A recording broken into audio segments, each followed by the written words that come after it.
Utilisons le cadre graphique du modèle AADD pour évaluer l'effet de certains chocs sur le PIB et le taux de change. Okay, donc, on a E, Y, on a notre courbe AA, on a notre courbe DD, et on va dire, le point de départ, toujours sur les deux marchés. Donc, le marché des biens et services est à l'équilibre, c'est-à-dire on est le long de DD, n'est-ce pas?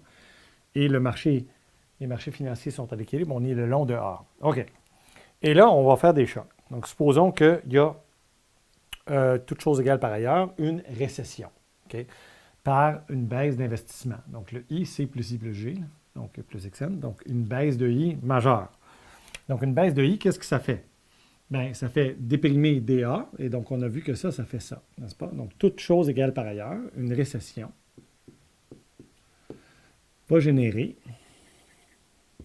une dépréciation. Donc, on part du point A, on s'en va au point B. Donc, une dépréciation, hausse de E, okay, et baisse de Y, n'est-ce pas? Donc, on voit ici, baisse de Y, hausse de E, baisse de Y. Et la hausse de E, on va dire que ça va aussi avec une hausse de compte courant. Donc là, on va oublier la courbe en J et ces choses-là. On va faire comme si ça avait l'effet communément entendu. Donc, une dépréciation à court moyen terme va engendrer une hausse de XN, donc une hausse de compte courant.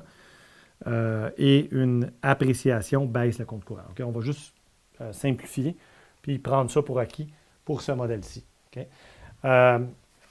Et donc, ici, on a l'effet d'une récession. Okay? L'effet d'une récession. Donc, qu'est-ce qu'on pourrait faire suite à ça? Donc là, on a eu notre récession. Okay? Donc là, je vais juste faire ça comme ça. Qu'est-ce qu'on pourrait faire si la Banque centrale, mettons, veut rétablir l'équilibre du plein emploi?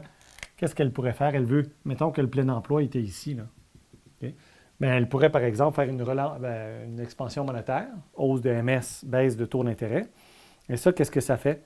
Bien, ça fait déplacer AA vers la droite, c'est expansionniste, n'est-ce pas? Et supposons qu'il y arrive exactement, donc AA', ça va ici, donc ça va déprimer encore, pas déprimer, mais déprécier encore plus la devise, n'est-ce pas? Donc ça fait ça encore plus. Mais ça réaugmente le PIB au point C. Donc ça, c'est une récession, donc DD, et la réponse de la Banque centrale à la récession. Okay? Donc ça, c'est un exemple de stabilisation macroéconomique dans le cadre AADD. OK. Maintenant, faisons une expansion fiscale ou une politique budgétaire expansionniste qui a des effets sur le taux de change anticipé. Donc ici, on a AA, DD. On part du point ici, au point, on va dire A. Okay. Et on fait une politique hausse de G ou baisse de taxes. Okay. Donc ça, l'effet de ça, c'est ceci. Donc on s'en va comme ça.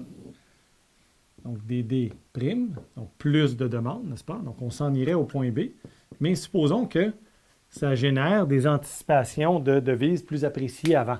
Donc on a à la fois une hausse de G, mais aussi les gens changent leurs anticipations à propos de la valeur future de la devise. Ils pensent qu'elle va être plus appréciée. Donc le EA diminue.